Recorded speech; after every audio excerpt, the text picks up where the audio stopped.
Alright guys, what's going on? Welcome to day 22 of running every single day for 30 days. Day 22, that means we've got 8 short days left. 8 days left, right. Today, I have run a total of 10 kilometers. That's 10 Ks to add to the grand total.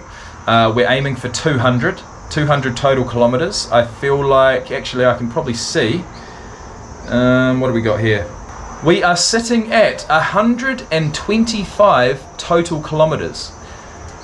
So I feel like we were at 111 a couple of days ago. Then yesterday I did 2 miles, which was 3.2 Ks. And then today we've done 10. So yeah, it'll be around about 100, I think it's rounding up at the moment, but around about 124 to 125 total Ks. But as far as today's run, or runs, I did it in 2 parts. I did 2 5-kilometer runs. I feel like 10 Ks total was the goal, and by any means necessary, and I needed to have a rest. I needed to have, I think it was only for about a minute. It let my heart rate come down just slightly. I got a bit of water on board, and then I set off my second lot of 5Ks. So the first 5-kilometer run was done in 31 minutes and 2 seconds, averaging 6 minutes and 12 seconds per K. Now that is a cruising pace, no doubt about it. Certainly didn't go out wanting to break any records at all, but I did want to get the legs turning over. And I tell you what, man, when I woke up this morning, they felt heavy as shit. They're only feeling heavier. I'm not gonna lie, they are only feeling heavier. My knees are only feeling more brittle. So, you know, I'm gonna make it. I'm gonna scratch and claw my way to the end of this 30-day challenge. But moving forward, if I want to continue this, you know, I'm going to have to certainly bring in rest days, and I'm also going to have to bring in targeted recovery methods, either through my own doing or actually paying a professional to do it for me. Because, you know, look, your mindset can only carry you so far. If your body starts failing, then it all goes to shit. So anyway, today's run, the first one was just over 31 minutes. The second one, thankfully, was under 30 minutes. It was averaging 5 minutes 52 per K, and I completed 5 Ks in a total time of 29 minutes and 23 seconds. So in the first run, if we look at the segments, not a single kilometer was under 6 minutes. Not a single one. It's 6:22, 6:15, 6:08, 6:06, and 6:10. And, you know, am I disappointed in that? Kind of. I feel like I should hold myself to a bit of a higher standard than that. But I tell you what, it was tough, man. I was struggling in the first 500 meters. So for me to get a total of 10 Ks, I'm pretty happy. So anyway, we look at the pace, the analysis of the second run. I feel like I went out in that first kilometer just as slow as I was before, but for whatever reason it came in at 5 minutes 48. So I was like, oh shit, that's a good start. Then I slowed down a wee bit, 6:12, 6:09, 6 minutes flat for the 4th K, and 5:13 for the 5th, which, like I said before, brought our total time to 29 minutes and 23 seconds. So that's 10 additional Ks to the tally in around about that hour mark. So, you know, 125 kilometers total in 12 hours and 6 minutes. 23 runs, 125 total Ks in a total time of 12 hours and 6 minutes. So, you know, we're moving. We are. That's over 3 marathons, is it? No, it's not quite. Another kilometer and we'd be at 3 total marathons. Now that's fucking good. That's really good. You know, that's all I've really got to say. I did want to mention a little bit about heart rate. Oh, I'm burning up, guys. I'm absolutely burning up. I did want to mention just a little bit about heart rate. Heart rate is something that I'm monitoring now. I am wearing my Garmin smartwatch. I've only got 30 seconds until this thing switches off, so I better... I've already wasted 5 seconds. Either way, yeah, heart rate is huge. I want to up my pace whilst keeping my heart rate at a certain level or under. Today, I was able to keep it under 155 beats per minute the entire time. what that tells me is that that's a nice cruising pace. My legs didn't feel it. My legs didn't feel the best, but my lungs felt okay.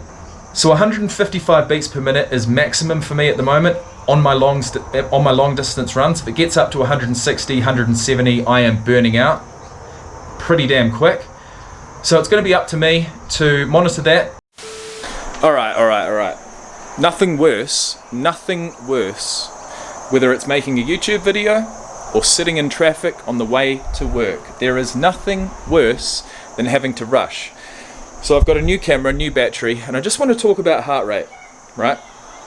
I want to talk about heart rate. Heart rate is something I have monitored personally for years now. So I'm very, very in tune with my heart rate. I'm very in tune with how I feel at a certain level of heart rate.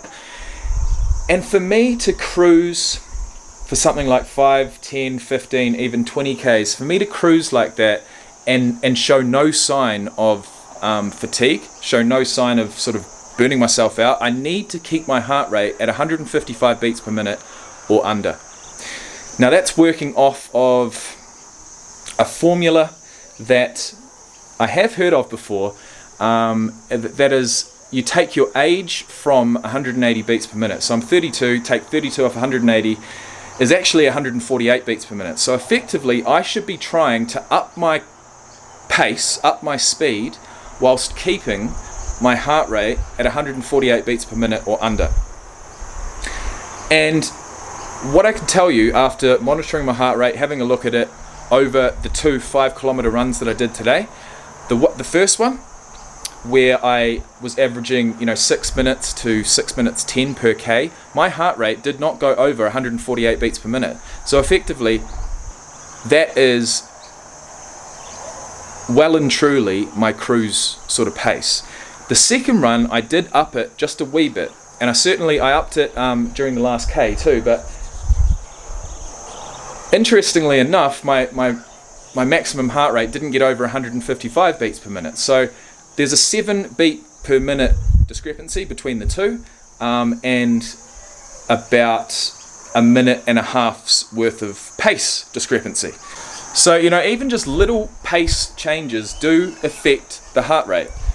And let's say that I went out and I tried to run at anything faster than 12 kilometers an hour, which equates to 5 minutes per K. If I was trying to begin my race, same day, same shoes, same outfit, same time, if I had gone out there today and began the run, any faster than what I did, my heart rate would have got jacked up. It would have, and I would have felt it, and I would have been that much more fatigued. Anyways, guys, I'm no scientist. It is heating up here. I'm sweating a fucking storm.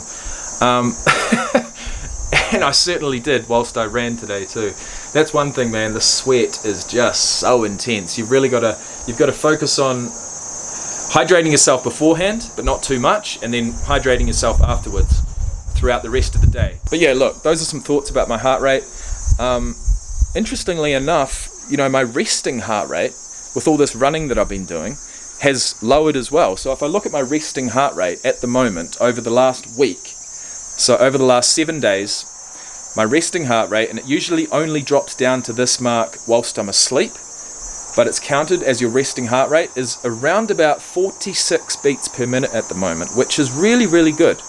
I've had that upwards of 60, 65 beats per minute, my resting heart rate. Now what that means to me is that I am severely unfit at the time. And what that means to me now, being that my heart rate has dropped significantly at rest, is that I am fitter, and I am getting fitter. And that shows progression, and that's what this was about. So to see my resting heart rate consistently at under 50 beats per minute is really fucking good. I'm really happy about that. To be able to run a 5K today at around about 6 minutes per K and keep my heart rate at under 148 beats per minute, I'm really happy about that. And to run a 29-minute 5K today and keep my heart rate under 155 beats per minute is really good. And speaking of heart rate, yesterday I did a mile speed test, and I got it done in about 7 minutes, which is about a minute off of my target pace. But in comparison, my heart rate, instantly got up to like 160 beats per minute Not long after that was at 170, and then you're at the red line, and it really is up to you how long you can do it for. I mean, you can't do it forever, you can't maintain that shit forever, and in that case, I maintained it for a mile. I got a 7-minute mile, and you know, my heart rate did come down relatively quickly, but it certainly got up there real quick too, and you feel it, you fucking feel it, man. You really do. But we move on. That's enough from me. I've chewed your ear off for way too long, but I will be continuing to monitor my heart rate. I'll be continuing to monitor my heart rate whilst I'm running and also at rest, because I want both to be as low as possible. The lower the heart rate, the fitter you are. And with that, good night.